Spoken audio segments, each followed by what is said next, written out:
Boa tarde. A Comissão de Direitos Humanos recebeu nesta segunda-feira pela manhã 3 economistas para falar sobre a reforma da Previdência. O professor Eduardo Moreira argumentou que se há crise, não é na Previdência, e sim no país, que tendo garantido na Constituição o sistema de proteção social, não consegue crescer o suficiente para mantê-lo. Fato é que se o país tivesse crescido 2% ao ano, metade do que cresceu entre 2005 e 2013, a gente teria hoje um superávit primário de mais de 100 bilhões de reais no país. Como podemos estar apressando uma questão onde a sociedade não sabe ao certo chegar nos números? Segundo o professor, a proteção social existe porque o país é muito desigual. A função dessa previdência não é equilibrar as contas, é equilibrar uma injustiça social. Beneficia só o regime geral quase 30 milhões de pessoas. Só que essas pessoas têm filhos, têm netos. E com isso, ela beneficia só o regime geral quase 100 milhões de pessoas. Em quase 4 mil municípios do Brasil, a receita dos benefícios da Previdência, só do RGPS, são maiores do que o Fundo de Participação dos Municípios, o FPM. Se eles pararem de ter isso, esses municípios quebram. O FMI, nos seus estudos, mostra que quando você aumenta aquele 1% mais rico, você aumenta a parcela de renda dele em 1%, a economia decresce em 5 anos 0,08% ao ano o PIB.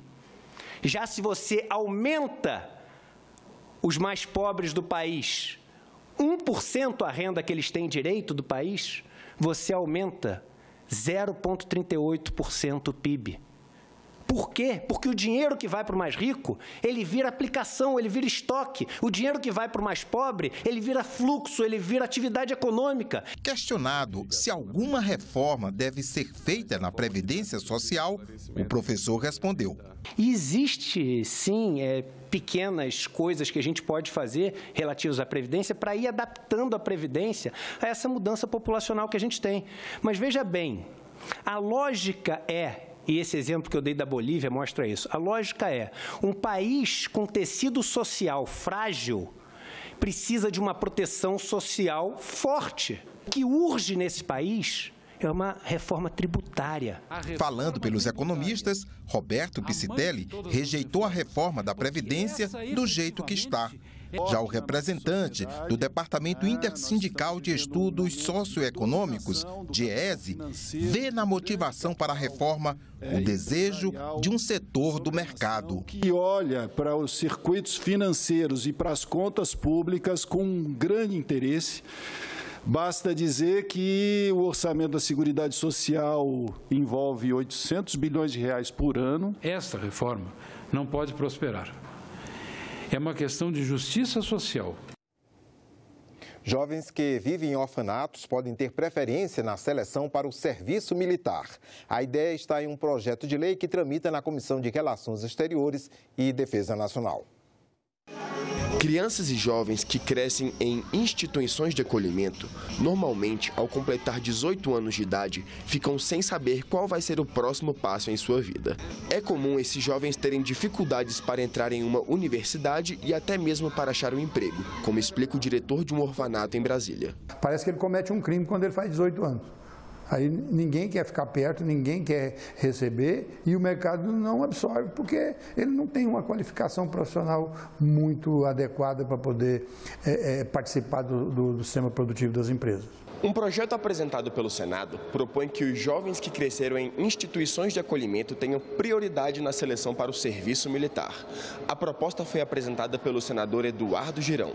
Nós acreditamos que é uma correção importante no aspecto afetivo que essas pessoas vão ter a partir de um serviço militar, onde vão poder aprender, onde vão poder ter uma remuneração, e se encaminhar para uma vida feliz. Quase 50 mil crianças e adolescentes vivem em abrigos no Brasil. nem 20% deles podem ser adotados. Quando completam a maioridade, precisam sair das instituições. Por isso, uma oportunidade nas Forças Armadas pode mudar a história dessas pessoas. Uma prioridade no serviço militar, você vai fazer com que tenha mais facilidade de colocação para eles pós-desligamento, que é o grande problema, é a grande angústia do jovem e das casas de acolhimento. É um projeto que resgata o ser humano, que dá oportunidades para quem não teve, que dá amor a um amor negado, que a família do Exército, né, é uma família de aprendizado e ele não teve uma família na sua infância e adolescência. Então eu acredito muito que esse projeto vai resgatar a humanidade do cidadão que estava em casa de acolhimento, em casas assistenciais. Contribuintes que fizerem doações a projetos de pesquisa científica e tecnológica poderão ter dedução no imposto de renda, assim como funciona com as empresas. É o que prevê um projeto de lei na pauta da Comissão de Ciência e Tecnologia. O modelo é adotado nos principais países desenvolvidos. Doações a universidades financiam parte dos gastos com pesquisas científicas. As melhores universidades, que são as mais desejadas no mundo, elas têm programas de doação bastante fortes, né, que muitas vezes representam 30% a 40% do seu orçamento. Então, esse ano, para você ter ideia, as 3 grandes universidades norte-americanas, como Stanford, Harvard e Columbia, somadas tiveram mais de 3 bilhões de dólares em captação de fontes de doação. No Brasil, muita gente quer doar dinheiro para universidades, mas o receio do mau uso dos recursos e a burocracia são os principais motivos para não tomarem a iniciativa.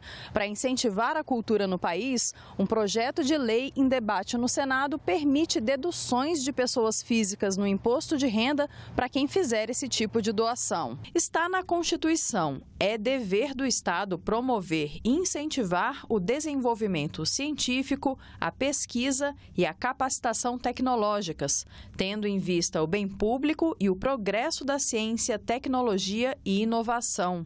O principal argumento do autor da proposta é que o crescimento tecnológico é fundamental para o desenvolvimento econômico e social. E esses investimentos, eles são regiamente aplicados. Com isso, resulta benefícios expressivos para a nossa sociedade, né? Então, eu diria que o projeto tem um escopo extremamente social, mas, acima de tudo, no sentido de desenvolver essa capacidade, essa expertise dos nossos cientistas, que precisam tanto de recursos para as suas instituições. Nós somos hoje o 13º país em artigo científico. O que nós temos agora, o desafio, é transformar este conhecimento em geração de emprego, em produtos, em patente. Nós temos muito conhecimento, nós temos muita criatividade, o brasileiro é muito criativo. Agora, precisa de recursos, não dá para fazer educação de qualidade, pesquisa de qualidade só com discurso. Os melhores virologistas do mundo que estudam o vírus somos nós. Quando apareceu a chikungunya, todo mundo, os Estados Unidos, tudo que existe de estudos é nosso. Nós temos os recursos humanos. E sim, por que não deduzir do imposto de renda e investir na ciência e tecnologia? A cada real que você investir na capacidade cognitiva, na capacidade de trabalho das pessoas, você vai ganhar 10, 100 reais lá na frente. Segundo a proposta, os limites de dedução permitidos seriam os mesmos para gastos com educação do contribuinte e de seus dependentes, que hoje é de até R$ 3.561,50. Para o autor, as perdas de receita serão compensadas. Ora, a renúncia fiscal, mas que paralelamente, ela está investindo no incentivo a esses projetos de geração de grandes projetos de interesse nacional na área de ciência e tecnologia. Na opinião de alguns senadores, apesar de o projeto ser válido, é preciso ter cautela levando em consideração o contexto financeiro atual. Num contexto em que a soma das renúncias fiscais do governo federal já ultrapassa 330 bilhões de reais neste ano, E se somarmos estados e municípios, isso deve chegar em 550 bilhões, sem qualquer avaliação de custo-benefício, eu acho que é uma temeridade. Nós só precisamos olhar que o Brasil está sofrendo um ataque neste momento à nossa estrutura social, que se consolida a partir do sistema de seguridade. Um encontro de coordenadores estaduais na semana passada em Brasília marcou o início do programa Jovem Senador de 2019. A cada 2 anos, os coordenadores estaduais se reúnem em Brasília para avaliar e trazer críticas e sugestões para o programa, que em 2019 chega à sua 9ª edição. A gente tem nos estados 2 representantes do Jovem Senador em cada Secretaria Estadual de Educação. As secretarias, elas são nossas parceiras, então a gente pede que elas indiquem 2 representantes para que sejam nossos interlocutores no estado junto às escolas. A gente reúne eles a cada 2 anos aqui para apresentar o regulamento, para apresentar as evoluções do projeto, os números, pedir o apoio, apresentar o regulamento e receber um feedback também, né? Receber sugestões, acompanhar como que está o andamento do projeto, o que é preciso fazer, como é que a gente pode evoluir. O programa Jovem Senador traz a Brasília, todos os anos, jovens estudantes de escolas públicas do ensino médio de todo o país. No ano passado, mais de 200 mil alunos apresentaram suas redações. Esses textos são analisados primeiramente nas escolas, depois nas coordenações estaduais e, finalmente, na coordenação nacional.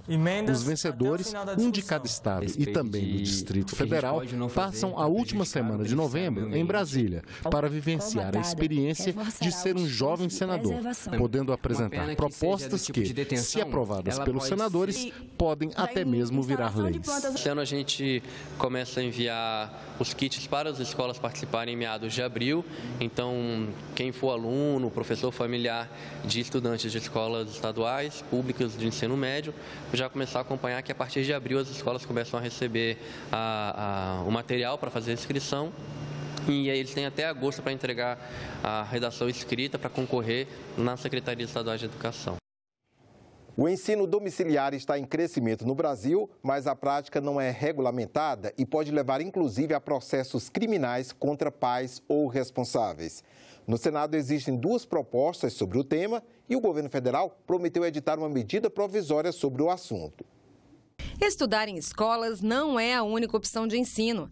Apesar de no Brasil a prática do homeschooling, a educação domiciliar, não ser aceita, há muitas famílias que optam por essa modalidade de educação. A prática é regulamentada em mais de 60 países, como Estados Unidos, Canadá, Portugal, França, Reino Unido e Finlândia. Esse professor da Universidade de Brasília morou nos Estados Unidos, estudou o modelo de educação americano, mas faz ressalvas em relação à educação domiciliar. Vai ser extremamente seletivo, porque só pode entrar nesse programa pais que tenham condições de cuidar dos filhos em casa, mesmo que para isso eles contratem especialistas, né? Então não vai equalizar a oportunidade, vamos nos afastar mais ainda dessa expectativa popular de que a educação tem que cuidar da desigualdade, diminuir a desigualdade e não exacerbar. Um programa desse vai exacerbar. Segundo a ANED, Associação Nacional de Ensino Domiciliar, em 2011 havia cerca de 360 famílias praticando o ensino em casa. Em 2018 já são 7.500, um crescimento de mais de 2.000% em 8 anos. Mas o que leva as famílias a tirarem seus filhos da escola? Em primeiro lugar, está o desejo de oferecer educação personalizada aos próprios filhos. Depois, vem motivos relacionados à fé da família. A má qualidade do ambiente escolar e do ensino oferecido também estão na lista, além da doutrinação ideológica. Quem optou pela prática garante que a socialização das crianças não fica comprometida e que os resultados alcançados pelos alunos que estudam em casa são superiores aos dos que vão para a escola. Mas os trabalhos científicos que são feitos em países que já estão há décadas com a educação domiciliar, eles mostram algumas coisas muito interessantes, como, por exemplo, os alunos educados em casa têm de 15% a 30% melhores resultados acadêmicos do que aqueles que estudam em escolas convencionais. No Brasil, o que nós podemos dizer? A gente ainda não tem uma casuística, mas nós temos pelo menos 100% de aprovação nas provas do governo, né? O ENSEJA do ensino fundamental, o ENSEJA do ensino médio. Eu tenho um testemunho disso na minha casa, minha filha foi aprovada no Enem, aos 16 anos ela entrou numa faculdade. Ano passado, o Supremo Tribunal Federal negou o reconhecimento da educação domiciliar por não existir regulamentação para essa prática de ensino. Mas uma das metas do governo Bolsonaro para os primeiros 100 dias de governo é apresentar uma medida provisória regulamentando o assunto. O texto será apresentado pelo Ministério da Família, Mulher e Direitos Humanos. É uma modalidade de ensino que é muito aplicada no mundo inteiro, em diversos países, com resultados incríveis, inclusive os índices no Brasil das famílias que estão fazendo homeschooling, os índices de aproveitamento dessas crianças, de avaliação, são extraordinários. E por que vem como Ministério da Família e da Educação? Não é só da família, porque é uma demanda das famílias brasileiras. As famílias estão querendo essa modalidade de ensino. Então, em conjunto com o Ministério da Educação. No Senado, há 2 projetos do senador Fernando Bezerra Coelho que tratam do assunto. Um deles deixa claro no Código Penal que não é crime de abandono intelectual ensinar as crianças em casa. O outro regulamenta a educação domiciliar, permitindo que as famílias possam adotar essa prática de ensino. Outros países que têm essa experiência convivem muito bem. Dá a liberdade para aqueles pais, mães, pai que tem disponibilidade de tempo para educar o seu filho em casa, para prover a educação na sua própria casa, que ele possa fazer, evidentemente, com alguns critérios, né, de acordo com determinados procedimentos, para que se possa fazer uma avaliação e a criança não ter nenhum prejuízo na fase da sua formação. Vou me reunir com o ministro da Educação, que vem apoiando essa ideia, e penso que aqui no Senado a gente deva ter maioria para poder apoiar a educação domiciliar. Dar ao país uma legislação que intimide de fato a ocorrência de crimes ambientais. É com esse objetivo que foi aprovado recentemente pelo Senado um projeto que aumenta as multas e endurece as penas para empresas e dirigentes responsáveis por desastres como os de Mariana e Brumadinho. O senador Randolfo Rodrigues, relator da proposta na Comissão de Meio Ambiente, espera que a Câmara dos Deputados agora também aprove as novas regras. Olá! Desde o ano 2000, 10 rompimentos de barragens tiveram consequências graves no Brasil. A média é de um desastre a cada 2 anos. O último foi o de Brumadinho. O Senado aprovou um projeto que altera a Política Nacional de Segurança de Barragens. Nós vamos conversar sobre o assunto com o senador Randolfo Rodrigues, da Rede do Amapá, que foi relator da matéria na Comissão de Meio Ambiente. Seja bem-vindo, senador. Olá, Renata. Prazer todo meu estar no argumento mais uma vez. Senador, de acordo com o relatório de segurança de barragens da Agência Nacional de Águas, o Brasil tem 31 órgãos fiscalizadores para mais de 24 mil barragens. Apenas 3% delas foram vistoriadas em 2017. Se o poder público não tem condição de fazer a fiscalização de forma adequada, como aumentar a responsabilidade das empresas? Bom, veja, esse é o principal gargalo que nós temos no Brasil.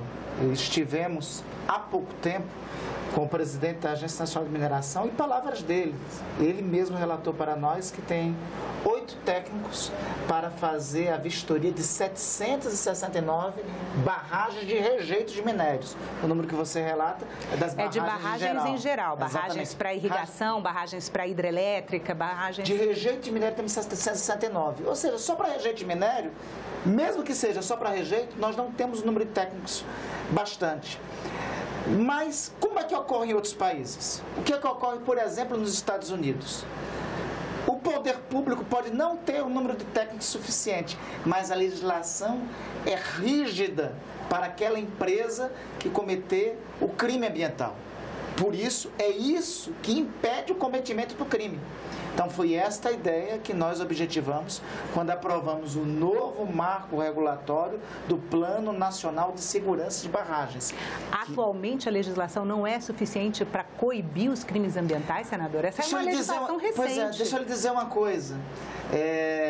Hoje, a maior multa aplicada por um crime ambiental ocorrido no Brasil, a maior multa aplicada é de 50 milhões de reais. A maior multa aplicada. A multa chega de ser de 3 mil reais a 50 milhões de reais. Para você ter ideia, no caso de Brumadinho, que você começou falando agora, né?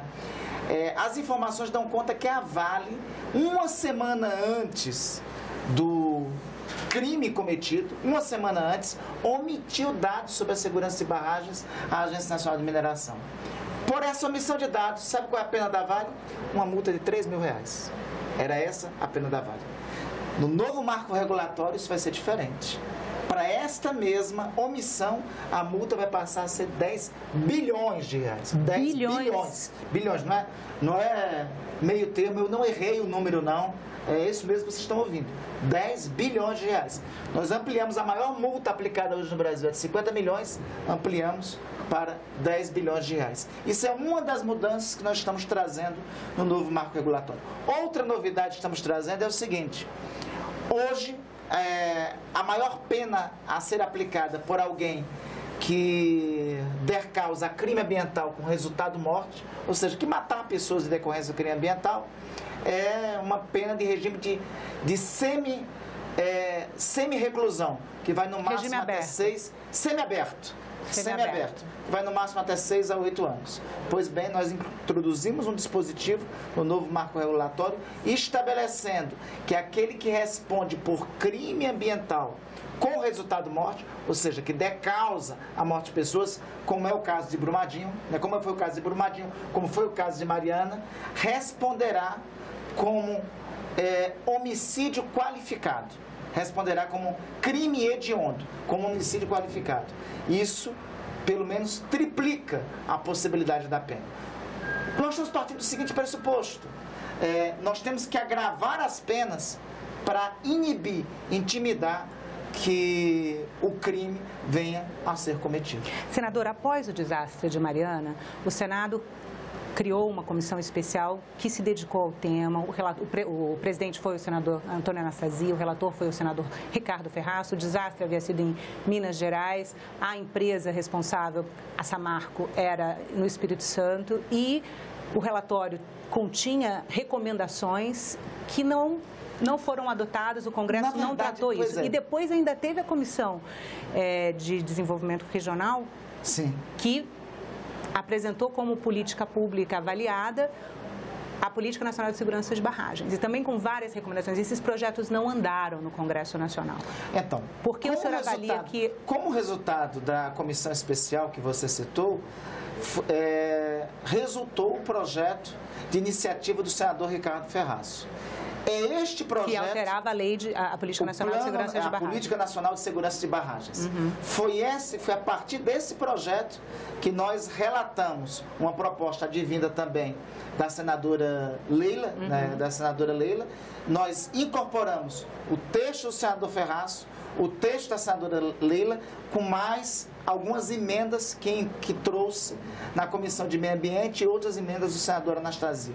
Do resultado desse projeto, nós temos um projeto que agora vai para a Câmara. O erro cometido na legislatura anterior foi que o projeto original do senador Ricardo Ferraz não foi votado aqui e não foi para a Câmara. A palavra agora sobre essa matéria está com a Câmara dos Deputados. Veja, é um projeto que estabelece como crime hediondo o crime ambiental com resultado morte, caso de Mariana, caso de Brumadinho. É um projeto que aumenta a maior pena a ser aplicada de 50 milhões para 10 bilhões de reais. É um projeto que, entre outras coisas, afasta liminarmente os diretores daquelas empresas, os responsáveis por aquela empresa que deram causa ao crime ambiental. No caso da Vale, se essa lei, se esse projeto que nós aprovamos aqui já estivesse valendo, todos os dirigentes da Vale, ao invés de virem aqui na Câmara dos Deputados, como veio o presidente da Vale, tripudiar sobre as vítimas de Brumadinho, ele teria sido afastado liminarmente e já estaria preso, né? O que ocorre é que no Brasil nós não temos uma legislação adequada. Nós estabelecemos agora, nós aprovamos agora no Senado, e agora esperamos a palavra da Câmara, uma legislação que está nos padrões das legislações mais rigorosas do planeta em relação a crimes ambientais. Uma legislação que assemelha-se muito à legislação americana. Veja, nos Estados Unidos, tal qual no Brasil, A fiscalização é pequena, só que a diferença entre nós e os Estados Unidos é que lá as leis são tão gravosas que o cometimento de crime é inibido por conta da força da legislação.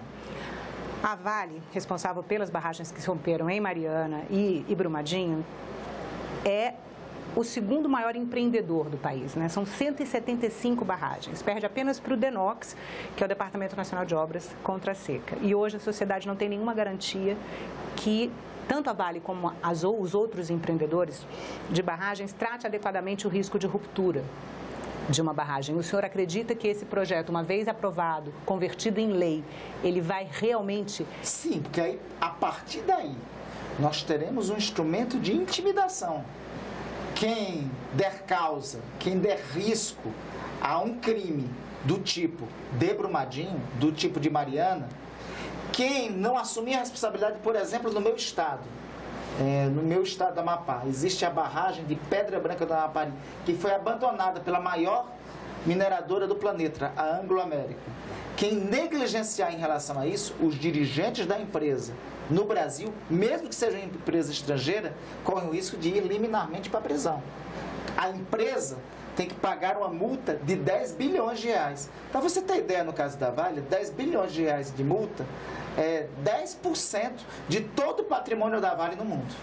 Então, é uma multa que o peso da multa praticamente torna a continuidade da empresa inviável, né? Então, quem der causa a crime dessa natureza vai ter que arcar com as consequências do rigor da legislação. É assim nos países que tratam o meio ambiente com respeito. Não era assim no Brasil. Eu só quero esperar, veja, o Senado já cumpriu sua parte, já aprovamos tudo bem que tardiamente, nós deveríamos ter aprovado ainda ano passado, mas em 48 horas nós aprovamos na Comissão de Constituição e Justiça e aprovamos na Comissão de Meio Ambiente.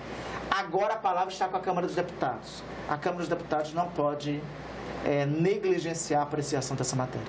Senador, muito obrigada pela entrevista. Eu que agradeço, Renato. Ficamos por aqui. Você pode rever as reportagens desta edição na nossa página na internet, senado.leg.br/TV. Obrigado pela companhia e até a próxima.